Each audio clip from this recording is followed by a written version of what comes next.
Atensyon mga SSS pensioners and members, kumpirmado po mula sa SSS, 6,800 pesos. Meron na. Pag-uusapan natin dito sa video. Hold up.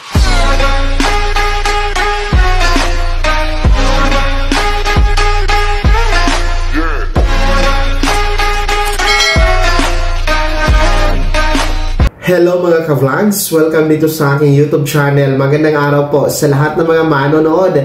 Saan po kayong dako sa mundo? Kumusta mga ka-vlogs?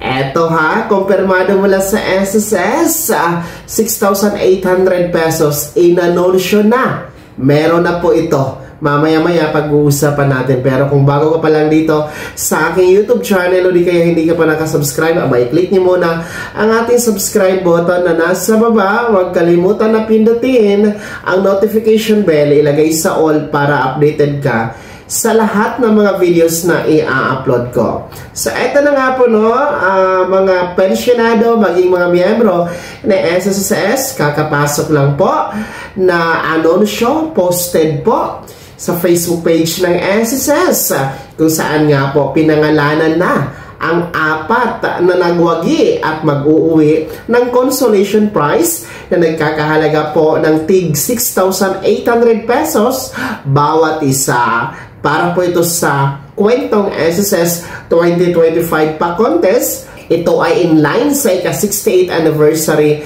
ng SSS ngayong buwan ng September 2025.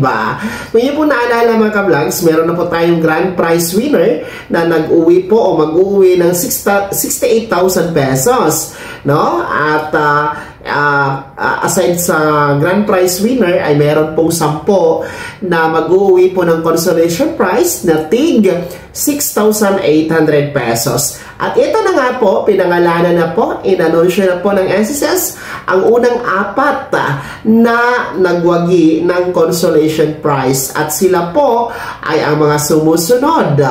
Una ay si Mr. Generoso Manlangit. Pangalawa, si Ma'am Ninita Bayola. Pangatlo, si Ma'am Linda Taporco. At pang-apat, Ninita Gatok. Yan po ang apat na unang inanunsyo ng SSS mga ka-vlogs. So, ibig sabihin, meron pa pong 6 na natira. Meron pa po tayong aabangan na 6 na mag-uuwi ng consolation prize na tig 6,800 pesos. Alam nyo, malaking tulong na din po itong consolation prize na 6,800 pesos para po sa inyo mga pensyonado. Kahit pa paano, meron kayong pandagdag na pambili ng pagkain, pambayad ng mga bills, o di kaya naman po, pangpapacheck up at pambili ng maintenance sa gamot. Malaking tulong mo, no? Itong kwentong SSS na premyo dahil wala naman po kayong puhunan na nilabas dito, kundi nagkwento lang kayo sa inyong mga karanasan kung paano natulungan ni SSS ang inyong sarili at ang inyong pamilya, mga ka-vlogs. So, yan po ang ating tabayanan ngayong Lunes, ang natitirang 6 kung sino po yan, kaya manatili nakatutok sa mga nakapasa ng entry ng kwentong SSS 2025. Tutukan nyo po sa Lunes dahil i-anunsyo po natin, no? Abangan po natin ang anunsyo ng SSS kung sino-sino pa ang nalalabing 6. Baka isa na po kayo doon, ha? Again po, congratulations sa apat na pinangalanan na po ng SSS na nagwagi po ng consolation prize na 6,800 pesos na sina Generoso Manlangit, Ninita Bayola, Linda Taporco at Ninita Gatok. Congratulations po sa inyo lahat. And of course, sa lahat na din po, kahit hindi kayo nanalo o manalo, ako po, malaking panalo na din po ang binibigay ni SSS na proteksyon at benepisyo para sa ating lahat. Kaya naman, mga SSS members and pensioners, ano po yung comment at reaction sa balitang ito? Ibahagi niyo po sa comment section na nasa baba.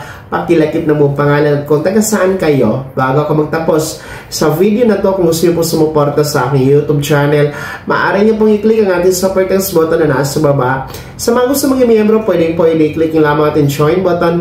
Maraming perks dyan mga ka-vlogs. Be my member now. Sana'y naging gabay ang video na to kahit paano na pag-uusapan natin ang mga mahahalagang bagay-bagay na may kinalaman sa pagiging miyembro, benepisyaryo at pensyonado sa SSS. Kung hindi ka pa nakasubscribe dito sa aking YouTube channel, maaari nyo nang i-click ang ating subscribe button na nasa baba. Huwag kalimutan na pindutin ang notification bell, ilagay sa all para updated ka sa lahat ng mga videos na i-upload ko.